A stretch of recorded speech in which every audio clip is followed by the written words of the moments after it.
unless you're somebody who hates fun, you've played The Legend of Zelda: A Link to the Past, and therefore you know how it begins. Link is asleep in the only bed in the house while his uncle, who doesn't seem to have a name so we'll call him Uncle Max, is asleep in a chair.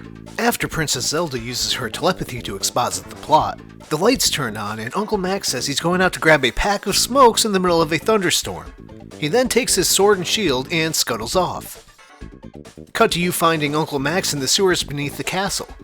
He says I didn't want you involved in this and then proceeds to make you very much involved in this. He mumbles something about how Zelda is your ... and then promptly dies? I don't know, it's not quite clear. But what I want to know is, what's the deal with Link's uncle?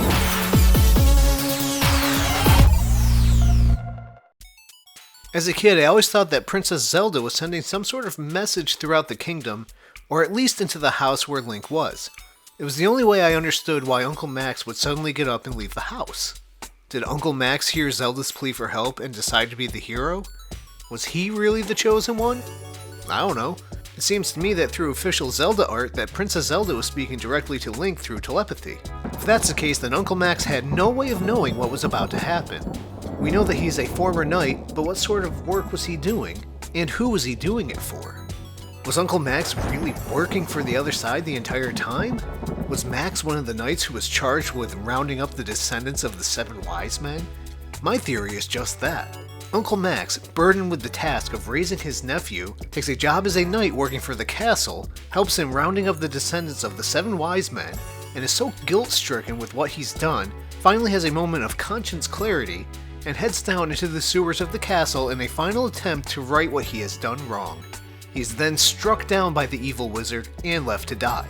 Fast forward a few minutes later and Link stumbles upon him and the game begins.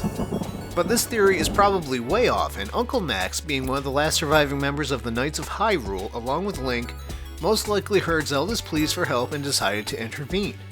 Except for that pesky detail where he mentions to Link that he didn't want him involved in this. Those are not the words of a man who was just trying to help. That's the confession of a man who is entangled in a conspiracy of missing girls, a captured princess, and regicide. A conspiracy that runs so deep into the kingdom that to finally stand up to it and stop these atrocities ends up costing him his very life. At least until Link wishes everything back to normal at the end. Will we ever really find the answer to this question? You could say the answer is quite clear, but I still have lingering doubts, which is why What's the Deal with Link's Uncle will forever be one of gaming history's mysteries.